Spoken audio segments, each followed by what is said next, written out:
डिंडोरी जिले के ग्राम पंचायत स्तर पर काम करने वाले गौ सेवक मैत्री लोगों का 2 साल से एफएमडी का रुका हुआ राशि उप संचालक पशु चिकित्सा सेवा डिंडोरी के द्वारा कार्यकर्ताओं को अभी तक प्रदान नहीं की और राशि 5 माह पहले की आई हुई है। आक्रोशित मैत्री संघ जिला डिंडोरी के अध्यक्ष शमसुल सिद्दीकी और संघ सदस्यों ने कलेक्टर के लिखित शिकायत की है। समस्या हल न होने पर उग्र प्रदर्शन करेंगे। नमस्कार। रामचंद्र येलवाड लोहा कन्ना तालुक्यातलं एक शेतकरी चळवळीतलं एक धारदार नेतृत्व शरद जोशी यांच्या मुशीमध्ये तालमीमध्ये तयार झालेला एक शेतकरी होता। मंडल आयोग असेल, ओबीसी चळवळी असतील, या चळवळीचं प्लॅनिंगपणे लिडरशिप करून त्याचं भक्कमपणे समर्थन करणारं नेतृत्व म्हणून रामचंद्र येलवाड यांच्याकडे पाहिलं जातं। महाराष्ट्रात पर्याय देशात जी शेतकरी चळवळ सुरू झाली त्या शेतकरी चळवळीमध्ये विधायक नेता म्हणून जर कोणी निवडून गेला असेल तर रामचंद्र येलवाड हे नांदेड जिल्हा परिषदेचे शरद जोशी यांच्या शेतकरी संघटनेचे पहिले जिल्हा परिषद सदस्य आज आपल्या सोबत आहेत। त्यांनी लाकडाच्या निर्जीव महालक्ष्मीचं पूजन न करता आपल्या स्नुषा या 3 सूनबाईचं या ठिकाणी सौभाग्यवती कमलबाई रामचंद्र येलवाड यांनी आपल्या समक्ष या ठिकाणी आता पूजन केलं आहे आणि चालती बोलती लक्ष्मी म्हणून त्यांच्याकडे त्यांनी एक कुटुंबामध्ये लक्ष्मीशिवाय काहीच नाही आणि स्वच्छतेतून लक्ष्मी घरामध्ये येते हा संदेश देण्याचा प्रयत्न केलाय। तसे ते अनुकरणवादी नेते नाहीये, ते परिवर्तनवादी नेते म्हणून त्यांच्याकडे हा मतदारसंघ पाहतोय। तर त्या निमित्तानं आपण आज गौरी पूजनाच्या निमित्तानं शेतकरी नेते, मंडल आयोगाचे आणि ओबीसी चळवळीचे समर्थक म्हणून रामचंद्र येलवाड यांच्याशी आपण आज मीडियाच्या वतीने हितगुज करत आहोत। आपण शेतकरी संघटनेतून शरद जोशी यांच्या तालमीमध्ये घडलेले नेते आहात। आजच्या शेतकरी चळवळी काय उणिवा दिसतात आणि कोणते बदल आवश्यक आहेत कमी शब्दामध्ये मामा महाराष्ट्राला कळू द्या। शेतकऱ्याच्या बाबतीमध्ये बोलायचं झालं तर कृषी प्रधान देशामध्ये यात शेतकऱ्याला स्वातंत्र्य अजिबात मिळालेलं नाही। सगळ्यांनी ज्याच्या त्याच्या मालाची किंमत ठरवण्याचा अधिकार आहे। तुमच्या हातातला मोबाईल त्याची किंमत त्याची कंपनी ठरवते, तुमची चप्पल त्याची कंपनी ठरवते, तुमच्या अंगातले कपडे त्याची कंपनी ठरवते। सगळ्या वस्तू तयार होणाऱ्या, उत्पादित होणाऱ्या या कंपन्या ठरवतात। पण त्या कंपन्यामध्ये गंमत अशी आहे की कच्चा माल टाकल्यावर पक्का माल तयार होतो आणि कच्चा माल किलोभर टाकला तर पक्का माल 1.25 किलो होत नाही, तो 800 ग्राम होतो। तिथे वजाबाकी होते आणि शेती व्यवसायात गुणाकार होतो।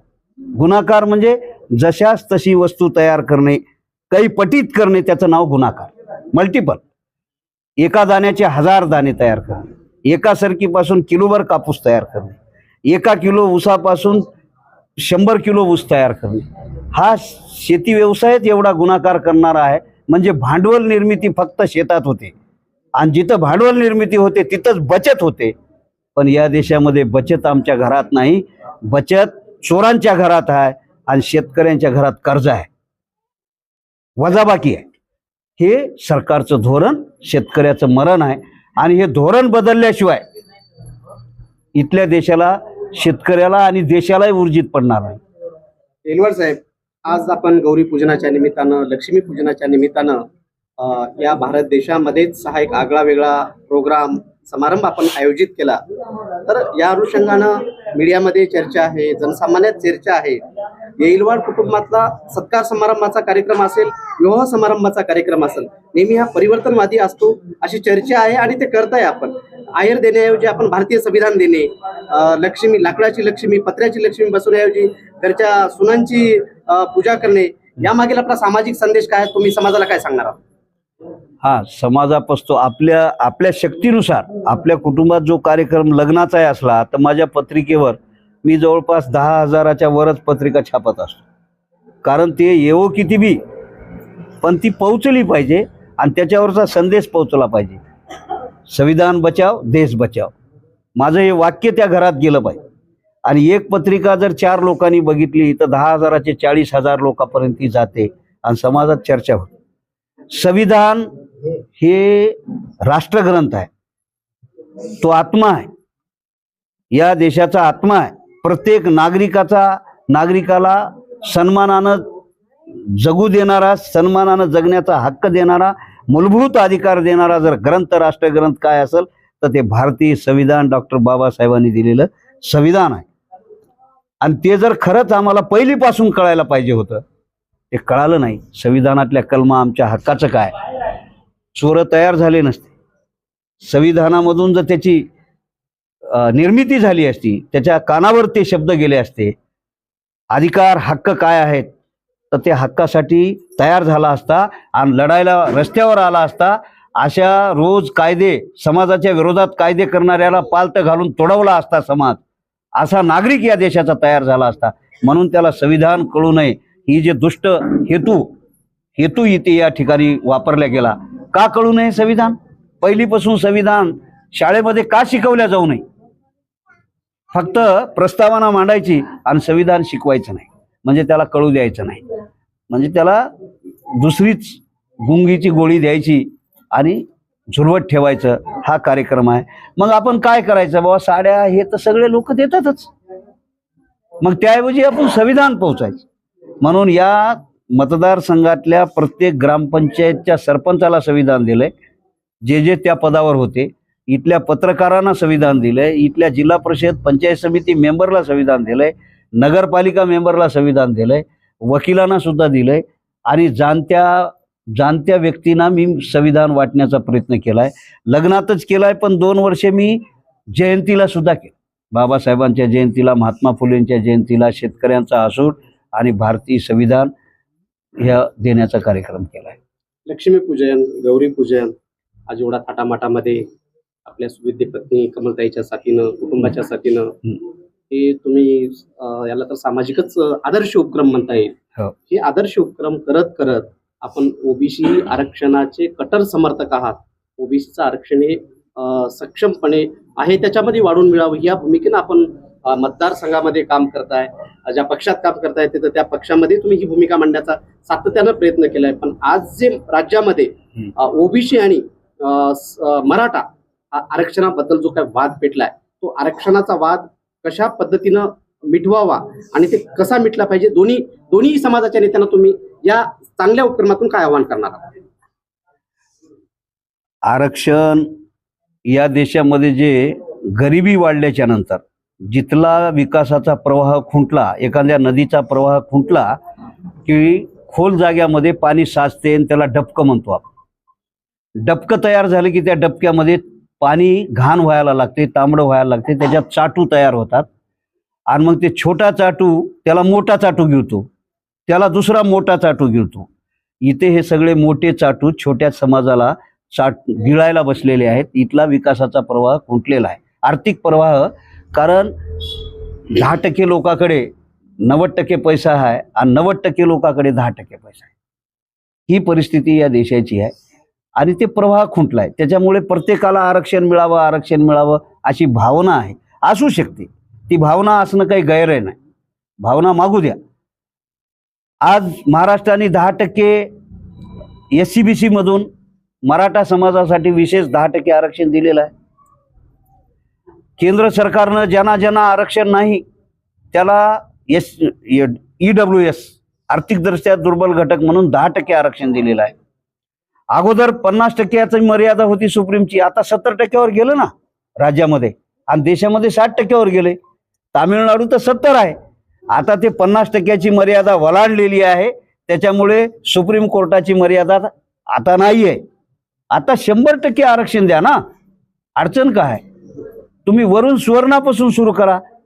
जितकी ज्याची लोकसंख्या आहे तितकं त्याला आरक्षण द्या, जनगणना करा. या देशात ओबीसीची संख्या किती आहे, ओबीसीला द्या. या देशात एससीची संख्या ते त्या संख्येनुसार मिळते, एसटीची संख्येनुसार मिळते, ओबीसीला संख्येनुसार द्या. उर्वरित जे समाज आहेत त्यांची जेवढी जनगणना आहे त्या प्रमाणात त्यांना आरक्षण द्या. ब्राह्मण समाजाला आरक्षण द्या, त्यांची संख्या किती आहे तेवढंच द्या आरक्षण. बरोबर आहे एलवाड साहेब. आणि मग तुम्ही जसं म्हणताय जितकी संख्या भारी हिस्सेदारी बरोबर. पण हे राजकीय लोक जे आहेत जे संविधान वापरतात, त्याचा वापर करतात, मग हेच लोक दोन समाजामध्ये तेढ निर्माण करण्याचं काम आल्यात. त्याच्यासाठी हा डाव सुरू झालेला आहे. समाजानं हा ओळखला पाहिजे. लोकसभेच्या पूर्वी सुरू झाला, तो विधानसभेपर्यंत चालू होता. लोकसभेला सगळ्या समाजाने, मराठा समाज असो की ओबीसी समाज असो, तुम्हाला उदाहरण दाखवतो की भाजपनी एक डाव खेळला. मराठवाड्यामध्ये 2 मतदारसंघात पंकजा मुंडे आणि महादेव जानकर परभणी आणि बीडला उभे केले आणि ओबीसी विरुद्ध मराठा असा लाभ उठवण्याचा फायदा केला. म्हणजे त्यांना वाटलं की 46 मतदारसंघात हे 2 मतदारसंघ सोडले तर ओबीसीचे मतं 46 मतदारसंघात आमच्या भाजपच्या पदरात पडतील, ही भावना होती. पण तमाम महाराष्ट्राने निर्णय केला संविधानाच्या विरोधामध्ये.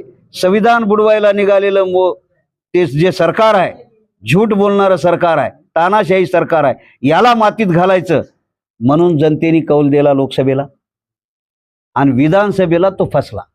विधानसभेला लढाई कशी झाली? विधानसभेला भुजबळ साहेब विरोधात जरांगी साहेब. मनोज जरांगीजी भुजबळ साहेबांच्या मतदारसंघातून त्याला पाडलं पाहिजे, खाल्ल्या पातळीवर बोलत तिथे गेले. बरोबर. आज मीडिया टाचणी पडली तर आज तांड्यावर कळते. फ्रॅक्शन झालं आणि ओबीसी आपोआप नको त्या ओबीसीचा शत्रू, मंडळाचा शत्रू, या देशाचा शत्रू, संविधानाचा शत्रू त्या भाजपच्या पारड्यात जाऊन पडली. शेवटचा प्रश्न आहे मामा. पडले म्हणून आता जिल्हा परिषद आलेली आहे. अलग लक्षात देणाऱ्यालाही माहित आहे, सत्तेमध्ये बसणाऱ्यालाही माहित आहे, कायदा तोडून मोडून गेलं तर कोर्ट आहे की. राष्ट्रपती सुद्धा बेकायदेशीर वागत असतील तर चालणार नाही असं म्हणणारं सुप्रीम कोर्ट आहे. आज ऐकतो आपण. ही भारतीय संविधानाची देण आहे. बरोबर. भारतीय संविधान आता मागणी ऐका ना, मागणी करायला हरकत नाही. तुम्हाला आरक्षणच पाहिजे ना बाबा. मग ओबीसीतून कशाला? सुताराच्या, कुंभाराच्या, वारकाच्या, दाड्या करणाऱ्या, चपलं जोडणाऱ्या ह्या गरीब माणसाला ओबीसी म्हणजे ओबीसी. ओ म्हणजे ओरिजिनल, बी म्हणजे भारती, सी म्हणजे कम्युनिटी. ओरिजिनल भारतीय कम्युनिटी आहे. नांगराचा शोध कोण लावला? मडक्याचा शोध कोण लावला? हे किल्ले जे आहेत महाराष्ट्रात, या किल्ल्याचे दगड कोण फोडले? या कंधारच्या किल्ल्याचे दगड कोण फोडले? सगळ्या वाड्या, ढाळजच्या वाड्याचे चिरे कोण फोडले? सांगा ना. आणि गावगाड्याची किंवा समाज रचना, आमची समाज रचना कशी आहे त्याच्याकडे बघावं. गावामधल्या सेंटर भागी आमच्या प्रमुख पाटलाचं घर असते. SC ST ओबीसीचं कडन राहते आणि शेत तुझा त्याचं माळावर राहते, खोरीत राहते. आणि गावाला गावखोरी प्रमुखाची राहते की नाही? ही समाज रचना आहे की नाही?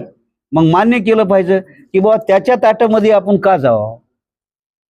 त्याला 54% ओबीसीला 27% आरक्षण आहे. आमचेच अर्धे माणसं उपाशी आहेत बाहेर, आहेत की नाही? अहो रेल्वेचा डब्बा हा, एका डब्यामध्ये 72 जागा असतात झोपायला. 72 जागेमध्ये आमचेच माणसं 54%तले 27% माणसं मोकळे आहेत, ते जनरल मध्ये आहेत, उभे टाकून चालेत. त्याला झोपायला मिळणार. 27%च आरक्षण आहे, 100% मिळालं नाही. तुम्ही याच खोलीत आम्हाला द्या म्हणाल्या. नक्कीच येलवाड साहेब, राजकीय विषयावर आणि खिटावर आपण सखोल एखाद्या वेळी चर्चा करूया. पण हा जो आदर्श उपक्रम आपण राबवलाय, या उपक्रमाच्या माध्यमातून तुमच्या एका स्पीच मध्ये तुम्ही बोललात की आज शिकल्या सवरलेले सुद्धा लाकडाला सांड्या गुंडाळतात, पत्राच्या लक्ष्म्या करतात, असा एक तुम्ही संदेश दिलात. तर महाराष्ट्राला कळू द्या की हा उपक्रम राबवण्यामागची प्रेरणा काय आहे आणि हे कशामधनं आपण इतकं परिपक्व या हिंदू संस्कृतीचा अंग असताना तयार झालात, हे महाराष्ट्राला कळू द्या की आज लक्ष्मी पूजन म्हणून आज आपण आपल्या घरातल्या सुनांचं पूजन केलेलं आहे. काय सांगा? अहो मी फार काही जास्त शिकलो नाही, पण मी विज्ञान शिकलोय, त्याच्यात सजीव आणि निर्जीव. बरोबर. जीवशास्त्रामध्ये सजीव आणि निर्जीव. त्या लाकूड कुठे लक्ष्मी होऊ शकते का हो? हा, ते एक बार तुम्हाला अंत्यविधीला कामाला येऊ शकते. बरोबर. स्वयंपाकाला कामाला येऊ शकते, त्याचा नांगोर वक्कर बनवायला कामाला येऊ शकते, पण ते लक्ष्मी होऊ शकत नाही. आणि इतकं जर कळत नसेल तर आम्ही काय शिकलो? आम्ही अशिक्षित आहोत. 36-12 कड्या शिकले म्हणजे आम्ही सुशिक्षित नाही झालो. आम्ही अशिक्षित आहोत, आम्ही गुलाम आहोत, मानसिक गुलाम आहोत. एका व्यवस्थेचे मानसिक गुलाम बनलो आहोत. त्या गुलामीतून तोडायला काही कानून, कोर्ट, कायदा करायची गरज नाही. मला कोणी शिकवलं का? आमच्या घरात ही व्यवस्था नव्हती ठाकूर साहेब. आम्हाला आमंत्रण यायचं लक्ष्मीला, ज्यांच्या घरी उभ्या लक्ष्मी आहेत जेवायला. आणि तिथं जेवायला गेलं की आता त्याची घरची लक्ष्मी जाऊ नये म्हणून जेवण झालं की इथंच झोपावं लागते, जायचं नाही. आमची युवाही बी मला म्हणली लक्ष्मीला आल्यावर वापस येता येते की नाही. असं नाही म्हणलो, हे सगळं लिबरल आहे इथं, हे चालती बोलती लक्ष्मी आहे. आणि ते जायचं नाही. आम्ही लहानपणी ऐकायचो. पण ज्या दिवशी आमच्या घरात लक्ष्मीच्या पावलानं आमच्या सुना आल्या, त्या दिवशी आमची वीज चमकली आमच्या कॉम्प्युटरमध्ये. आणि सांगितलं कॉम्प्युटरनं हे करायचंच. अहो, आमच्या बायकोचा आमचा विरोध झाला पहिल्या वर्षी. तुम्ही काय बी काढता, बाजारातलं काढून काकतलं काढून बाजारात मांडता, हे काय खरं होय काय, ते पगडा, या व्यवस्थेचा पगडा. आजही उपास धरून मरू नका म्हणलं तर नाही, ऐकत नाहीत. मंगळवार आहे, शुक्रवार आहे, गुरुवार आहे, आयतवार आहे, चतुर्थी आहे, मतुर्थी आहे, काय की आहे. आमचं खोची नाही, रटावून खायचं, कशाला उपाशी मारायचं पोटाला. ऐकत नाहीत, वाळून जातात. ही व्यवस्था ही समाजाला गंडवणारी, पाखंड, आळशी बनवणारी, मूर्ख बनवणारी व्यवस्था आहे. त्यांनी कशालाही काय म्हणलं की आम्ही म्हणलं. अरे त्याला बोला तर, लाकडात लक्ष्मी आहे काय, कोण सांगलंय त्याला विचारा ना बाबा. आणि असलं तर तुमचं मी चरण तीरथ घेतो. कोणही मला पटवून दाखवा की या लाकडात पत्रात साडी गुंडाळल्यानं लक्ष्मी आहे, असं कोणही मला पटवून दाखवा, मी त्याचे चरण तीर्थ घेतो. नसल तर पाखंडीपणा समाजानं सोडाव, अज्ञानपणापासून दूर जावं, सज्ञान व्हावं. आणि जे चालती बोलती खरी घरची लक्ष्मी आहे, ज्या सुखादुखात सकाळी पहाटे उठल्यापासून जेवायला उशिरा राहते. जसं आमच्या मातंग समाजात होतं बा, वाजवायला पुढीन जेवायला उकट्यावर, तसं माय बहिणींचं आहे. सकाळपासून अगोदर कोण उठते, उशिरा कोण जेवते. आमच्या घरची पत्नी करते, पत्नी म्हणून, सून म्हणून. आमची लेक तेच करावं लागते.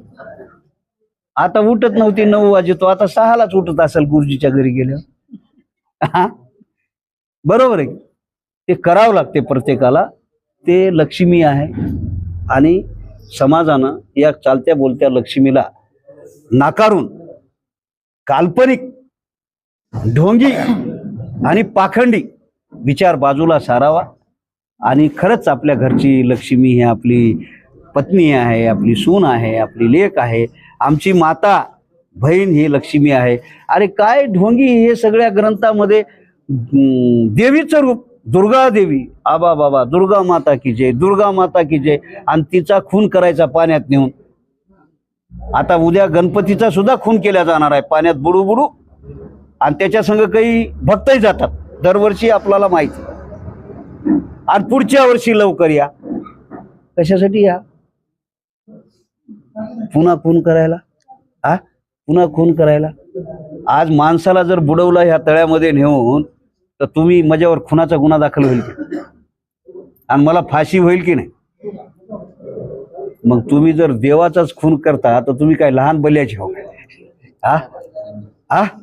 तुम्ही लहान बल्याचे आहो. लोकाला मूर्ख बनवता, उल्लू बनवता. आणि आमचे पोरं गणपतीचा अध्यक्ष होऊन पुस्तकं फेकून देऊन भाकर खायनाशी, घरचं बाय बापाचं ऐकनाशी, जोराला कळते काय म्हणते निघते. काका, आपण समाजाला एक मोठा प्रयत्न केलाय, निर्जीव सोडून देऊन सजीवांचं उदात्तीकरण करण्याचा. आणि सून ही सून नसते, आपल्या घरची लक्ष्मी असते, हे दाखवण्याचा प्रयत्न केला.